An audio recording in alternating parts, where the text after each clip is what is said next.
जब भी कोई व्यक्ति गौतम बुद्ध के संघ में शामिल होता था तो बुद्ध उसे सबसे पहले शांत रहने के लिए कहते थे। ध्यान की अवस्था में जाने से पहले उस भिक्षु को शांत रहना सिखाया जाता था। आज के दौर में हर तरफ सौरी शोर है। इसकी वजह से दिमाग में तनाव पैदा होना लाजमी है। ऐसे में अगर आप हर रोज कुछ देर मौन रहने का अभ्यास करते हैं तो इससे आपके तनाव पैदा होने वाले हार्मोन के लेवल में कमी आती है। इससे आपका दिमाग शांत होता है, गुस्सा नियंत्रित रहता है और तनाव बढ़ाने वाले हार्मोन्स का लेवल घटता है। आज के इस वीडियो में हम जानेंगे कि किन मौकों पर हमें शांत रहना है और किन मौकों पर हमें बोलना है और शांत रहने से हमारे अंदर क्या बदलाव आ सकता है। दोस्तों, संध्या काल का समय था। गुरु अपने सभी शिष्यों को बुलाते हैं और कहते हैं, कल सुबह सब लोग नदी में स्नान करने के बाद तुरंत हमारी कुटिया के सामने उपस्थित हो जाना। सभी इसी से हैरान रह जाते हैं कि हम लोगों ने कुछ गलती की है क्या, लेकिन गुस्से से यह कहते हैं कि हो सकता है कि गुरुजी कल सुबह कुछ अच्छी बात बताने वाले हैं। सब लोग रात को सही समय पर सो जाते हैं और सुबह उठकर सभी लोग नदी में स्नान करने के बाद वापस गुरुजी के सामने उपस्थित हो जाते हैं। गुरु कहते हैं, आज हम तुम सबको चुप रहने के फायदे के बारे में बताऊंगा।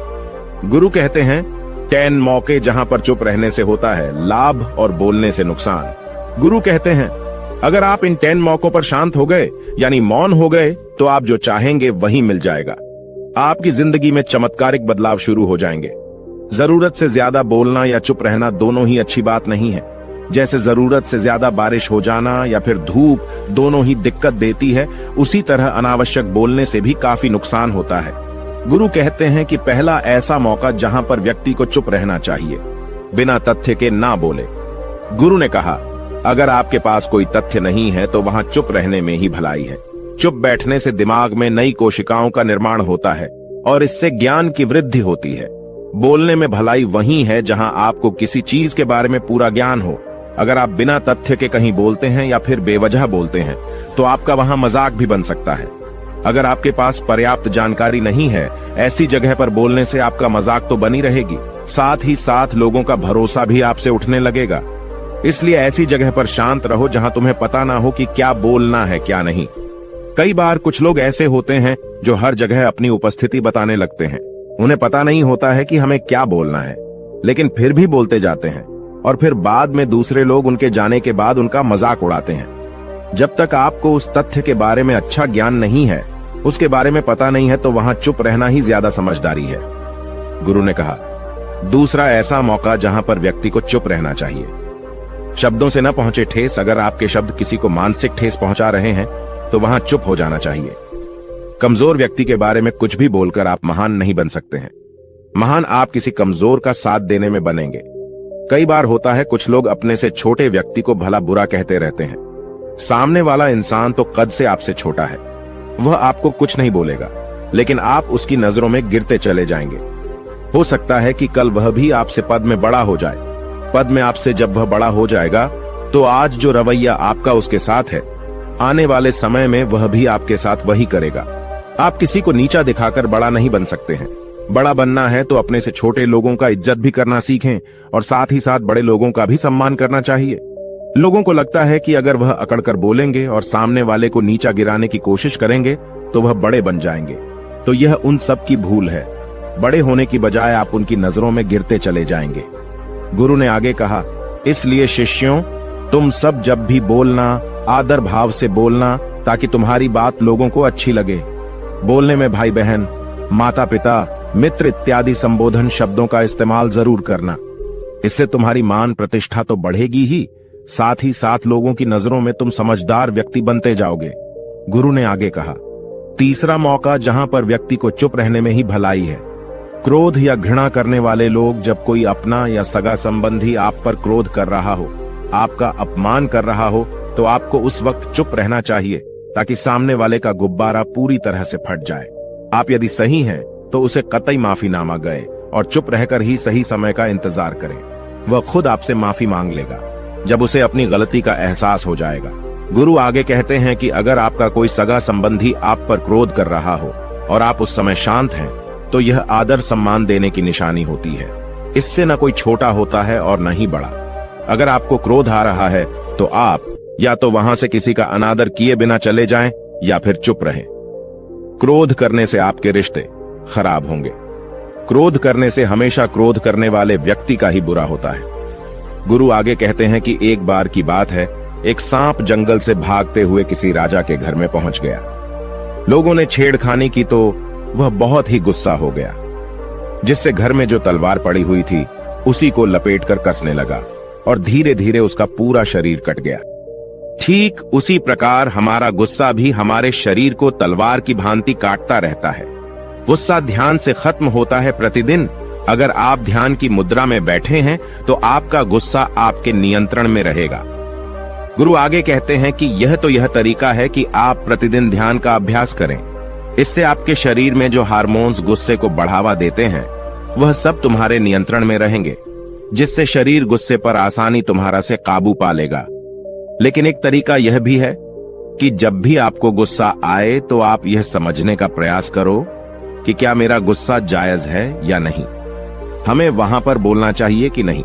जब आप खुद इस बात का आकलन लगा पाएंगे तो आपको खुद पता चल जाएगा कि हमें गुस्सा करना चाहिए या नहीं। फिर भी आपको गुस्सा आ रहा है तो आप वहां से हटने का प्रयास करें, वहां से दूर चले जाएं। धीरे धीरे समय के साथ आपका दिमाग शांत हो जाएगा। गुरु ने कहा, चौथा ऐसा मौका जहां पर इंसान को बहुत ही समझदारी के साथ काम लेना चाहिए, वहां पर आपको चुप रहना ही चाहिए, जहां पर उस मुद्दे से आपका कोई संबंध ना हो। अगर आपका किसी मुद्दे से कोई संबंध ना हो तो वहां आपका चुप रहना बनता है। बिना किसी वजह अगर आप दूसरे के मुद्दे पर बोलेंगे तो यह आपके लिए अनिष्टकारी होगा। इसमें केवल और केवल आपका ही नुकसान है। जल्द ही आप किसी दो लोगों के बीच हो रहे विवाद में जल्दी अपनी टांग न डालें। अगर सामने वाला आपको बुला रहा है अपना झगड़ा शांत करवाने के लिए तो ही आप वहां पर जाएं। किसी की व्यक्तिगत जिंदगी में दखल अंदाजी नहीं देनी चाहिए जब तक कि वह व्यक्ति आपको नहीं बुलाता है। अपने झगड़े को शांत करवाने के लिए कुछ लोग फालतू में दूसरे के विवाद में कूद पड़ते हैं। इससे उनके मान सम्मान मर्यादा पर लोग उंगली उठाने लगते हैं। गुरु कहते हैं कि 10 मौकों में 5वां ऐसा मौका जहां पर व्यक्ति को बहुत ही समझदारी के साथ चुप रहना चाहिए। आपके शब्दों से किसी मित्र को हानि न पहुंचे।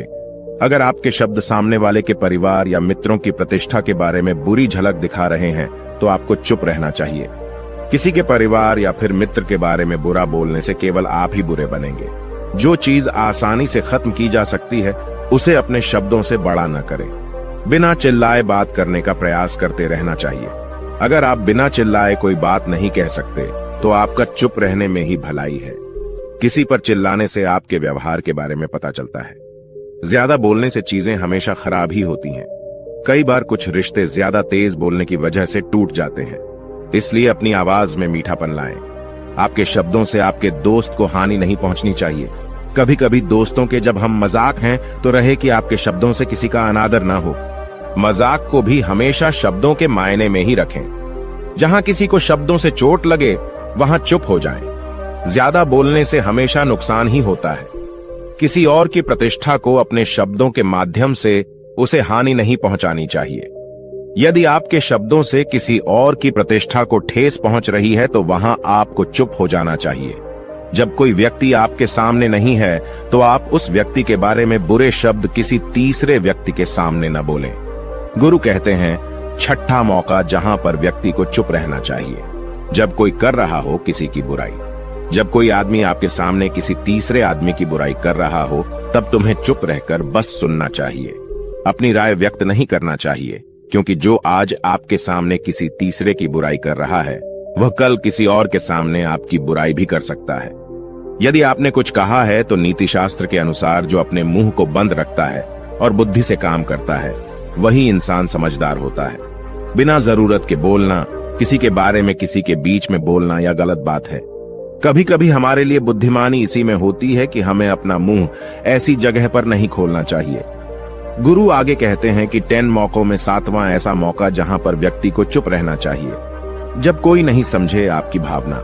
यदि आपको लग रहा है कि कोई व्यक्ति आपकी भावना, दुख या परेशानी को शब्दों में नहीं समझ रहा है, यदि आपको लग रहा है कि सामने वाला व्यक्ति आपकी भावना या दुख को या आपकी जो परेशानी है उसको वह समझ नहीं पा रहा है या समझने का प्रयास ही नहीं कर रहा है या वह आपको ध्यान से सुन ही नहीं पा रहा है, तो ऐसे व्यक्ति के सामने आप चुप ही रहें। क्योंकि ऐसे लोगों को आपकी भावना या दुख से कोई मतलब नहीं होता है। ऐसे लोगों को अपना राज बताकर आप पछताएंगे ही बाद में। इसलिए हर किसी को अपने मन की बात नहीं बतानी चाहिए। अगर आपको लग रहा है कि सामने वाला आपकी बात को नहीं समझ पा रहा है, आपकी भावनाओं को नहीं समझ पा रहा है, तो वहां पर आपको नहीं बोलना चाहिए, क्योंकि आज में आपका मजाक ही बन जाएगा जब आपको लगने लगे कि सामने वाला आपकी भावनाओं को ठीक तरीके से समझ रहा है, आप जो कह रहे हैं वह ठीक से सुन रहा है, तभी आप उसे अपनी बात कहें। गुरु कहते हैं कि 8वां मौका जहां पर आपको चुप रहना चाहिए, जब कोई इंसान अपना दुख व्यक्त करे। यदि कोई इंसान अपने दुख या परेशानी को आपको बता रहा है, तो इसका मतलब यह है कि वह आपको अपना समझ रहा है। ऐसे में तुरंत ही उसे समाधान बताने के बजाय चुप रहकर उसके दुख या समस्या को सुने। उसके दुख या समस्या को किसी और को न बताएं। वह इसलिए नहीं बता रहा है कि उसकी समस्याओं का समाधान कर देंगे, बल्कि वह इसलिए भी बता रहा है कि सामने वाला उसकी बात को समझ रहा है। कई बार बताने से दुख कम हो जाते हैं। आपको अपना दुख इसलिए बता रहा होगा कि उसे लग रहा है कि आप उसकी बात को समझ रहे हैं। दुख बांटने से कम हो जाता है। इसलिए जब कोई व्यक्ति अपना दुख आपसे व्यक्त करे, तो आप चुप मारकर उसकी बात को बहुत ही ध्यान से सुने, ताकि उसके दुख कम हो जाएं। उसके मन का बोझ हल्का हो जाए, क्योंकि उसके मन में जो भी बातें थीं, वह आपको सब बता दिया। गुरु आगे कहते हैं कि 10 जगहों में 9 ही ऐसी जगह जहां पर आपको चुप रहना चाहिए। जहां पर दुष्ट प्रकृति के लोग रह रहे हों और गाली गलौज कर रहे हों, तो आप वहां पर मत जाइए। ऐसी जगहों से आप चुपचाप निकल जाएं, अर्थात अपनी प्रतिक्रिया दिए बिना आप वहां से चले जाएं, क्योंकि जिसकी जुबान खराब होती है, जो दुष्ट प्रकृति के लोग होते हैं, उनको आप ऐसे समय में नहीं समझा सकते हैं। जब उनका दिमाग पूरी तरह से शांत हो जाए, तभी वह आपकी बात सुनेंगे। इसलिए जहां पर दुष्ट प्रकृति के लोगों आपकी बात को न मानते हों और न ही सुनते हों, तो आपको वहां पर नहीं बोलना चाहिए। गुरु कहते हैं कि 10 माह ऐसा मौका जहां पर आपको शांत हो जाना चाहिए। अपनी सफलता का राज हर किसी को न बताएं। कई बार होता है कि कुछ लोग जो सफलता को बहुत ही जल्दी अर्जित कर लेते हैं, वे हर जगह अपनी सफलता का ढिंढोरा पीटने लगते हैं। ऐसे में क्या होता है कि कई लोग आपकी सफलता से खुश नहीं होते हैं। अगर आप अपनी सफलता का जबरदस्ती लोगों में ढिंढोरा पिटवा रहे हैं, तो लोगों की नकारात्मक ऊर्जा आपको प्रभावित कर सकती है। जब आप सफल होंगे, तो सबको पता चल जाएगा कि आप सफल हो गए हैं। ढिंढोरा पीटने से नुकसान आपका ही होगा। इतना कहकर गुरु ने कहा, शिष्यों, आज के लिए बस इतना ही। अगर तुम सब मेरी इन 10 बातों को अपने जीवन में अपना लेते हो, तो तुम सब काफी हद तक परेशानियों से बचे रहोगे। यहाँ से जाने के बाद मेरी यह बातें आपके जीवन किसी वरदान से कम साबित नहीं होंगी। दोस्तों, मुझे उम्मीद है इस वीडियो से आपको बहुत कुछ सीखने को मिला होगा। अगर आप नए हो तो हमसे जुड़ने के लिए इस चैनल को सब्सक्राइब करना मत भूलिएगा।